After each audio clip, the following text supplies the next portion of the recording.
Hey everyone, it's Paul from Ramp Up Marketing and welcome to my channel. Subscribing to my channel will help you ramp up your online business presence using the power of smart digital marketing because every business is unique.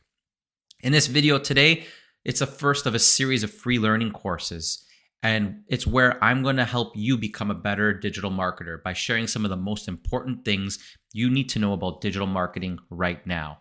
You see, digital marketing has been made to seem more complicated than it actually is, which is a shame because it's really pretty straightforward.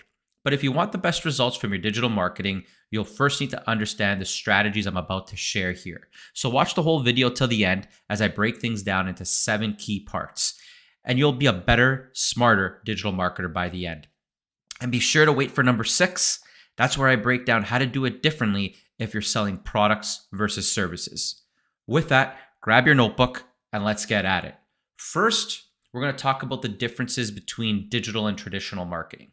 And the differences are not profound. Digital marketing involves using digital channels like SEO, social media, pay-per-click ads, email marketing, and much more.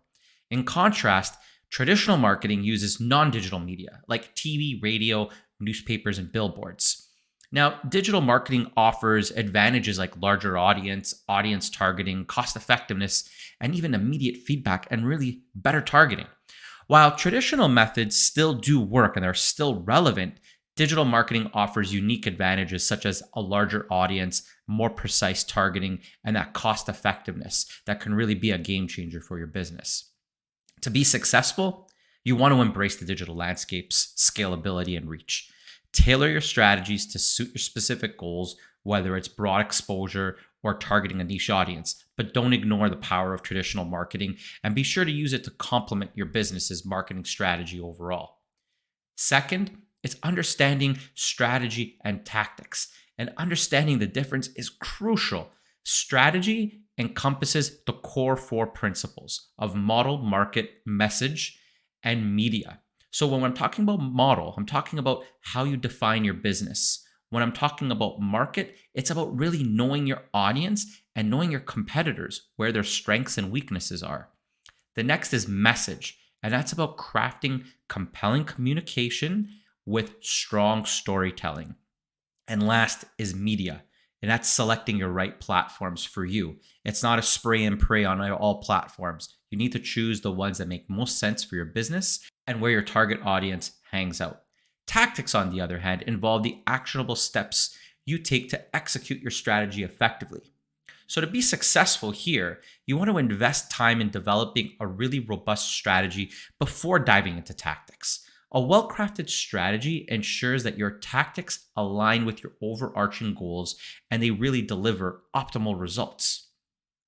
Third is complementing organic with paid marketing. Now, organic marketing involves creating content for free, like those social media posts, whereas paid marketing includes running ads on platforms like Facebook, Instagram, and Google Ads. Organic content, however, is limited in reach due to algorithms, while paid marketing can provide that broader exposure.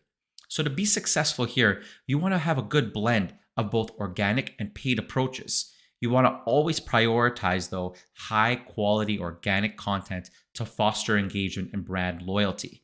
And you want to use your paid ads strategically. That's where you want to expand your reach and target specific audiences effectively. 4 is leveraging direct response versus brand awareness marketing. Now, direct response and brand awareness marketing do serve different purposes. Direct response aims for immediate responses like leads and sales. Brand awareness focuses on building that trust, that authority, and that long-term recognition. So use the right strategy for your goals, but you want to leverage both in the right channels. To be successful here, balance your marketing strategy with both direct response and brand awareness efforts. Use direct response methods to drive that short-term conversation, while brand awareness campaigns really establish your business as a reliable authority over time. Number 5 is being purposeful with your search and discovery marketing. And I see a lot of people getting this wrong. What I mean by that is search marketing targets platforms like Google or any search engine of your choice where users are actively seeking answers to solutions. So, the best way to describe this is by painting a picture for you. Imagine that you're that helpful friend that always has the answers. And that's search marketing, being right there when your audience is actively seeking solutions. So, platforms like Google are bustling marketplaces of inquiries. People are just sitting there, typing in their questions, hoping to find their answers that will solve their problems. And this is your moment to shine. When we look at discovery marketing, you have to look at this with a different focus. Focus on platforms like Facebook and Instagram, because this is where users are more casually browsing. So you want to tailor your approach based on user intent and platform behavior. This is why earlier I said you can't just go around and spray and pray across so many different platforms.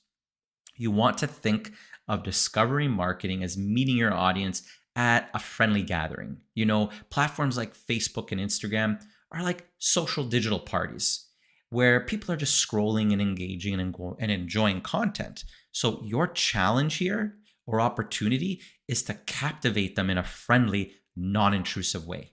And I know that's much easier said than done. To be successful here, you want to optimize your content for search engines to ensure visibility when users are actively searching, such as leveraging the right keywords, optimizing your landing pages. This way, you can ensure you are relevant when those users are searching for the solutions to their problems. For discovery platforms, this is where you really want to captivate the user's attention with engaging visuals and content that aligns with their browsing habits. Tell a story and be subtle, not pushy. And be sure to leverage data to really strategically target your audience in the right spots and at the right time. 6 is looking at marketing products versus services. And this is what I promised you from the beginning. There is a big distinction here. When you're marketing products, it involves more of the showcasing of the features and benefits and use cases.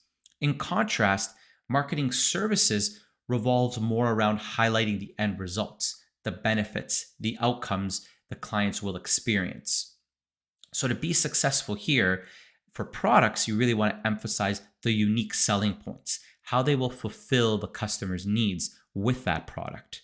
With the services, on the other hand, you want to focus more on how your expertise, your offerings, or your coaching can lead to a transformation in the client's lives or business. So with services, you're selling the transformation versus products, you're selling the product that will help stop a pain point. So when implementing digital marketing strategies for products versus services, I'll get into a little bit of the specific tactics you should consider for each. However, I'll go more into the digital marketing tactics in a future video. But for marketing products, you want to really highlight the features and benefits. And what I mean by this is leverage digital platforms to showcase your product features through high quality images, strong engaging videos, and if it makes sense, interactive content. Clearly outline how these features address your customers' pain points and fulfill their needs. Utilize e-commerce platforms. Now, if you're selling products, create an intuitive and secure e-commerce website. And then you want to optimize those product descriptions with keywords. And this is like back earlier on, we were talking about optimizing for search engines. This way, it's easier to find you. It's easier to navigate your site. Next, under marketing products, we're talking about leveraging user-generated content. And now this is a really big thing. I saw a recent article on how Gen Z has a preference for user-generated content. So you really want to start to encourage your customers to share their experience through, be it reviews, photos, or videos, because this user-generated content adds another level of authenticity, builds trust. And ultimately, what you want to do is build a community around your business and around your products. The other piece here, which is really important for products, and you probably see this in your own browsing, is incorporating remarketing. So, we want to implement remarketing strategies to remind users that the products they've shown interest in, to bring them back if they've left your website. And you probably experienced this if you ever gone to a website to look for a pair of shoes, and then you leave the website and you're going to read an article, and all of a sudden that pair of shoes is following you around the internet. That's what remarketing is. But when you do this, you want to not just remind them that they were looking at something. You want to display the target ad to remind them of the benefits and features. You're trying to bring them back into the funnel, back to your website to complete that purchase. Now, when we're talking about marketing services, just 4 key areas here that I want to highlight. One is focus on results. With services, you want to emphasize the transformation or the solution your service brings to the client. So when you're doing this, you really want to lean heavily on the use of case studies, testimonials. Before and after comparisons are huge because it really showcases the real world outcomes, and who doesn't really like a comparison story? Second is educational content. People love to learn. If you look at YouTube or any of the other channels on the web, creating valuable content that educates your audience about the problems your service solves is huge. So think about it. You don't need to gatekeep or charge for these unless your business model is to do so, of course. But providing that free educational content, be it through blog posts, webinars, videos, it really demonstrates your expertise and it just builds that trust and community, which is really what you want to get to around your business. Third is, if it makes sense for you, offer free consultation or webinars. The free initial consultations or those webinars are another opportunity to showcase your expertise in your space. And it allows potential clients to just tip their toe in just to see what you're like, what your content's like before jumping all the way in and making a purchase. Fourth is email campaigns. And I really stress this a lot to my clients is it's great to be promoting on LinkedIn or Instagram and driving traffic. But if you're only doing that, what you're doing is you're building your business on someone else's land. You want to bring those leads a little closer to you where you control the message and you're not, a slave to the algorithm or any algorithm changes that might happen where your content doesn't get in front of your audience. So use email marketing to nurture those leads, sharing those success stories, those industry insights. You want to make that emailed subscription valuable. Consider using a lead magnet as well, which is always a good tactic here to get those subscriber lists up. So that's all for number 6 around marketing products versus services. The 7th and final part of today's video is diving a little deeper into business to business and business to consumer marketing. Now, B2B marketing targets other businesses. That requires more of a personalized, value-driven approach to your marketing. Whereas B2C marketing focuses more on that individual consumer. So that's where you really want to drive the emotional connections and the relatable messaging. So to be successful here in B2B marketing, you want to demonstrate how your products or services solve specific business challenges. So you need to change the hat you're wearing here and think of versus the individual consumer, what are the challenges the business is facing that you offer? Versus in B2C, you want to tap more into the emotional side of it and really bring the storytelling to the forefront here and really tap into it at a personal level.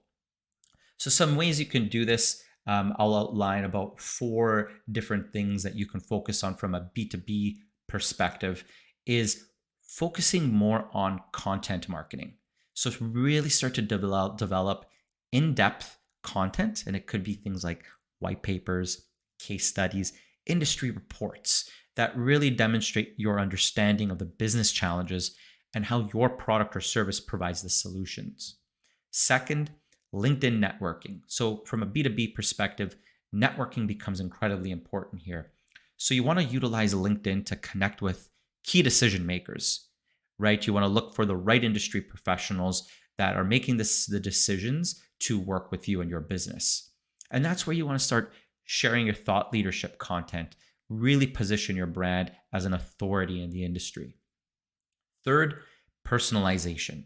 You really want to start tailoring your messages to address those unique pain points and objectives of each business. And I can't tell you the amount of pitches that I receive in my email on LinkedIn that are just not personalized. I even have I had one pitch where they still had the placeholder text on name business. It was like, what a miss there. That quickly went into the trash folder. But the important thing here is to realize you need to tailor your message. Make it personal, build that connection, and try to resonate more with your target. Number 4 is longer sales cycles. So you have to understand that in B2B, the sales cycles are often longer than B2C. So you really want to implement good, strong lead nurturing workflows that provide value at different stages. And at every stage, you want to try to step up the stickiness of the behaviors or the connection with your target audience. Shifting gears here to B2C. For B2C, I suggest your marketing focus more on, as I mentioned, that emotional storytelling. You want to craft compelling narratives that really evoke the emotions and resonate with that individual consumer. So using social media platforms to share stories and connect on a personal level can really go a long way here. Second is influencer collaborations, and you're seeing this all over the place. Like, it's not just reserved for big brands, and you don't need to think about chasing that huge macro influencer with 1 million followers. You could start looking at micro influencers in your space and partnering with those who align with your brand values, right? Because their endorsement can significantly impact the consumer trust and start to build that community and help them in their purchasing decisions. Number 3 is user-focused content. So develop content that addresses consumer needs, their aspirations, and most importantly, their pain points. So here you want to use social listening. You can even use Google, go onto Reddit, look at the forums, do a little market research. You want to understand their sentiments and then tailor your messaging accordingly. Number 4 is just simplify the purchasing process. Keep in mind, keeping it simple is really important. So you want to ensure your e-commerce platform is very user-friendly, straightforward and easily and seamless right up to checkout. So you want to implement social commerce features for direct shopping from social media and take them along that funnel and that journey to purchase. So with that, I just want to thank you so much for tuning in today. I hope you learned something you can apply to your business. If you found the information valuable, please let me know in the comments and make sure to hit that subscribe button. It will help others find these videos, and not only, it'll help me create the right videos for you.